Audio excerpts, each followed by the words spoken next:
Hello, welcome to Soulprint Intuitive Tarot. Thank you so much for finding me, following me. It's wonderful.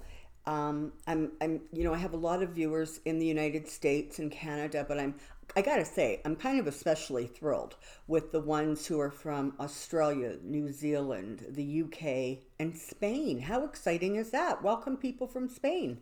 So, um, I have a question. And I didn't want to ask this question. I don't. It's We're going to take a look at the situation at the southern border.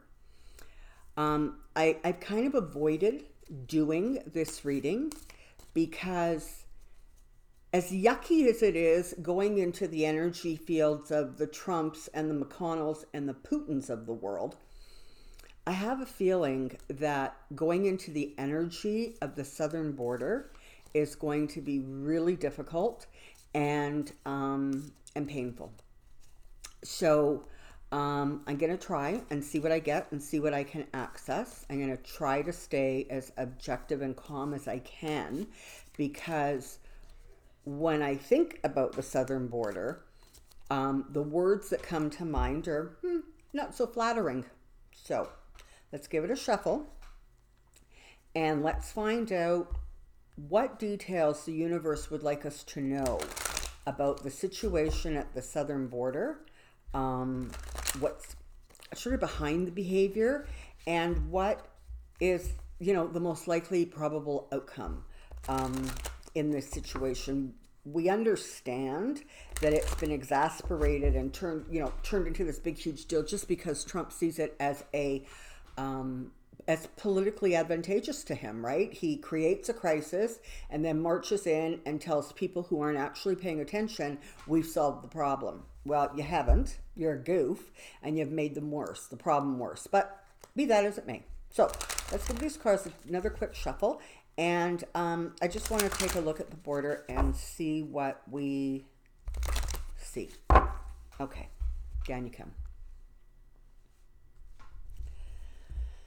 Okay.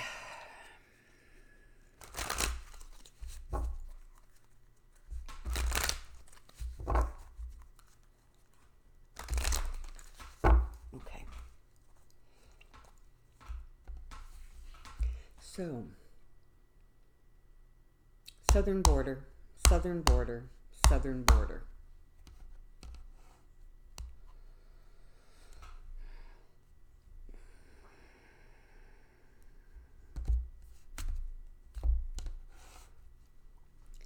For those of you watching, if you are so inclined, this would be a really lovely moment to just take a couple seconds and just send love to the people at the border. Just send them some positive energy and some hope and protection, if you wish.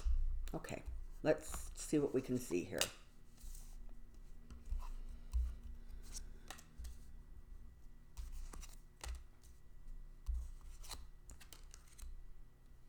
Okay.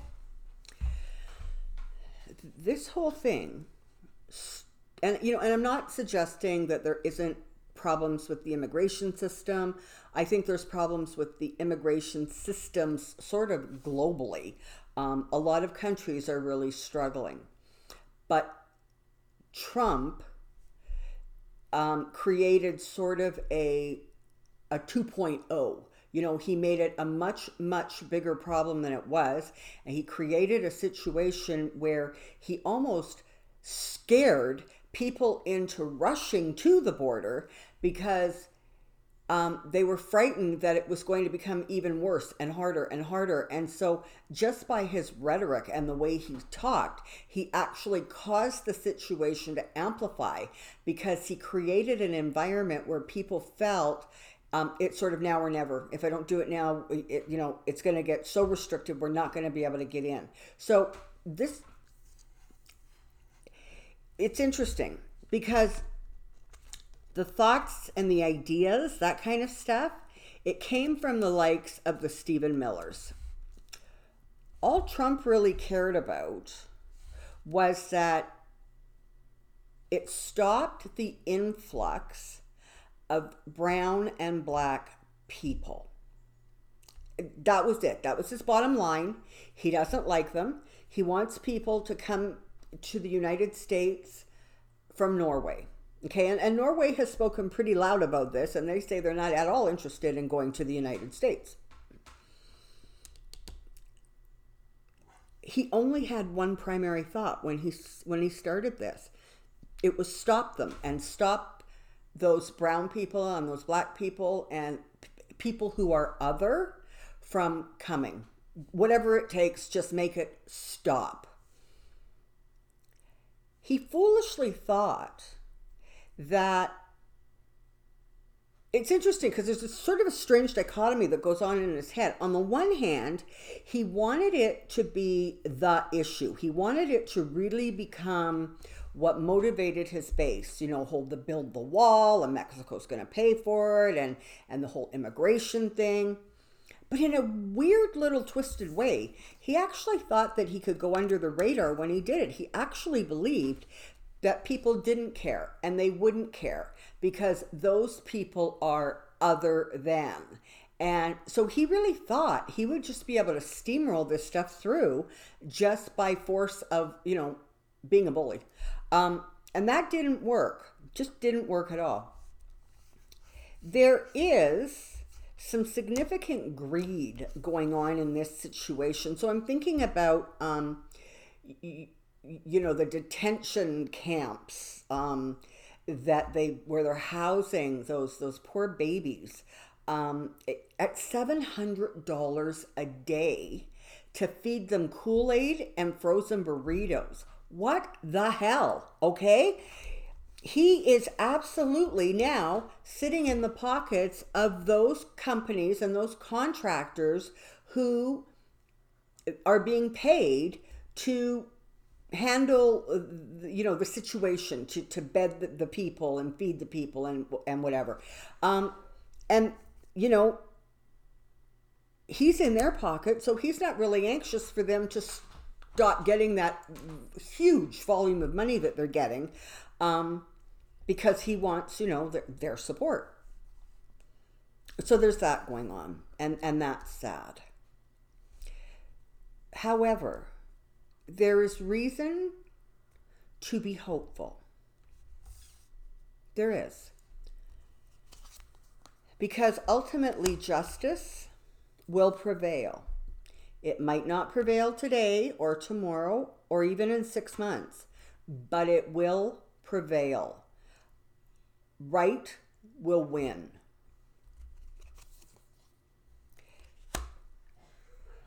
Kind of being viewed by the world as a disgrace. And I do appreciate that it's being viewed by the vast majority of Americans as a disgrace. But leaders from other countries are horrified. Except perhaps for, North Korea and Russia. They're probably very excited.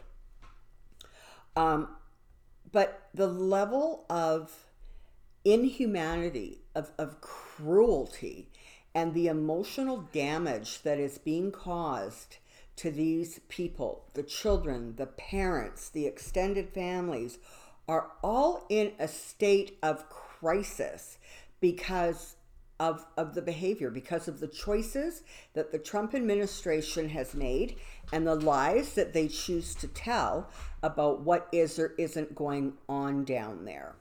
There has not been enough transparency, as you all know. I'm not saying something brilliant, new. You know this.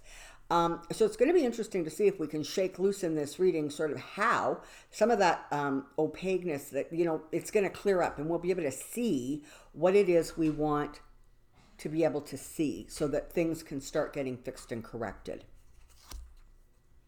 Yeah, the world is watching. It's just as simple as that. And it's, this is a stain that the United States is going to carry on its soul for centuries. There have been other instances throughout history where you see this same kind of us against them mentality, or we are superior and they are inferior mentality. In fact, when you get right down to it, those seem to be the two main reasons, aside from basic greed and, feeling of superiority, and frankly, people who are in offices of high power who are frankly mentally unbalanced. But the United States is going to carry this for a while. It's going to take time to fix, and the ripple effects are huge. They are huge. Down the road, you are going to see class action lawsuits against the United States by these poor victims, literally citing cruel and inhuman treatment. It's not going to be good. It's going to take a really long time to sort of turn this ship around. But make no mistake, the compassion and the love and the generosity of the American people can make it happen. Their vigilance will make it happen. You are not going to stand for this. It is so not in keeping with who you are. Honestly, it's not in keeping with who most of the globe is. And there will be strong pushes to find that balance. That's the thing, right? And there's the Judgment card. Wow. It's an interesting thing because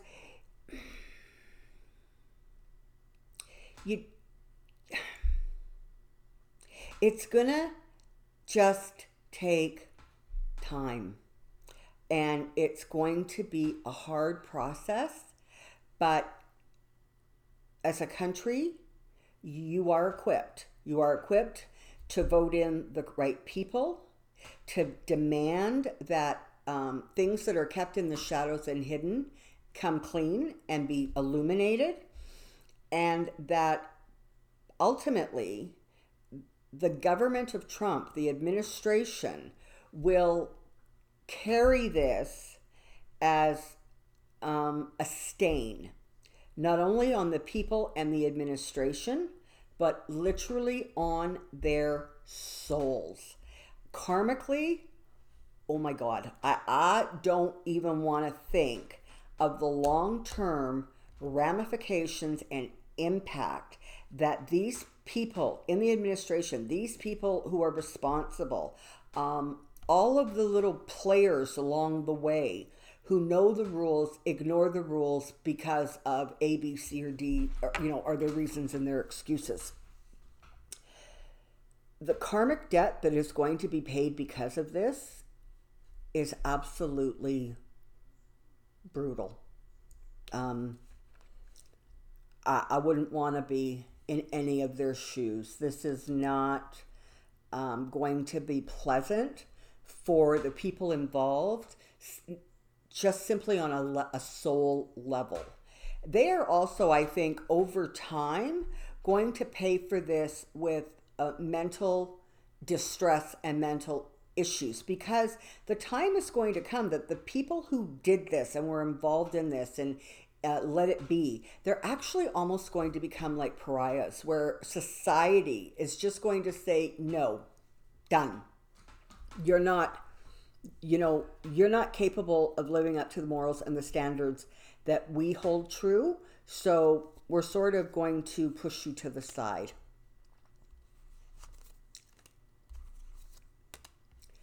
Yeah, so there's alliances that are kind of unholy, right?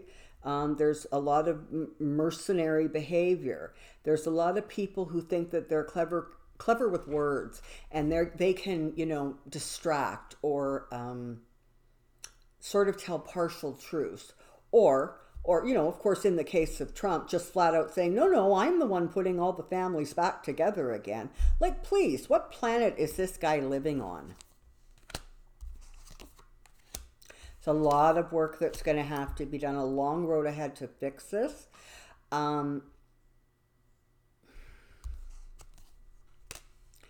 Truth will win out.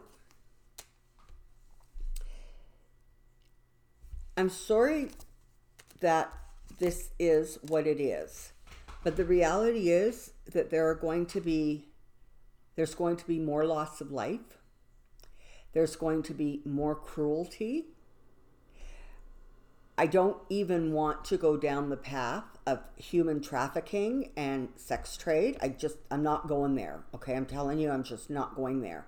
But it's not good. But in some ways, the atrocities that are going on create an environment where it simply becomes an imperative. And that creates enough energy and enough momentum to move this forward in a way that is healing and is going to ultimately be, corrected. Things are going to be corrected. Laws are going to be strengthened. An actual intelligent, balanced immigration system can be created. It's not going to happen overnight, but it will happen. In the same vein, the DACA people, they're going to be okay. They're going to come through it. Ultimately, there's going to be victory for them.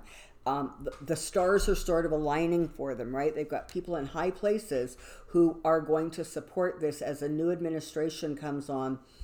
And even people who are in the minority party next year are going to find their attitudes sort of almost being forced to change by the attitudes and feelings of society as a whole. Behavior that they got away with in 2018 and 19 is going to be like verboten in 2021, 22. Okay, that's just how it's going to be. Eventually, it's going to work out, but it's going to take a long, long time to fix the reputation, like sort of the global reputation that has been really, really badly tarnished and damaged by the Trump administration and what they've done. So, here are just a few final thoughts.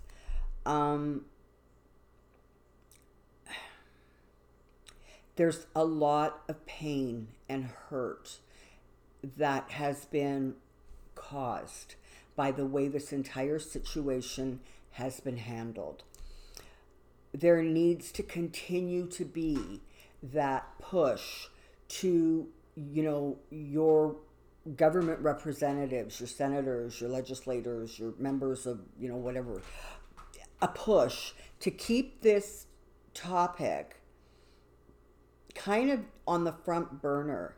And it really, in many, many ways, it has gone beyond an immigration issue to a humanitarian issue. And that is where the judgment is coming from other countries and the leaders of other countries. This is the very thing that democratic countries rush in to try to stop.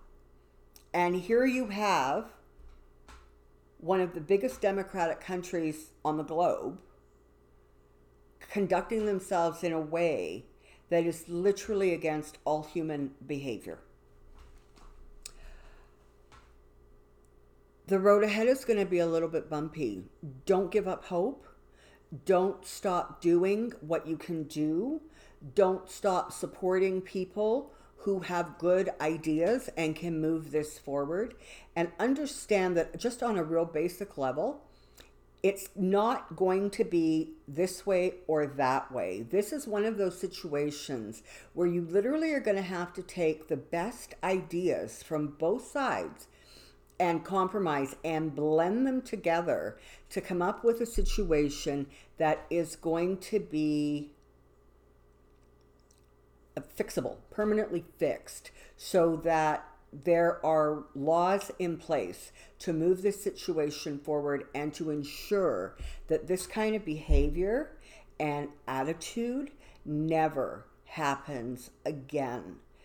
The words I want to use are the very words that Trump uses when he wants to really show his displeasure. And it's words like shameful and disgraceful. Well, Trump, eat them up. They apply to you. So, I guess the bottom line is it will get better in time. It's not going to be a quick fix. It's going to take time. It's going to take compromise, and it's going to take some really smart minds and clever people to come up with that balance that ultimately is going to work. So, for those people who are going to be engaged in that process, we wish you luck.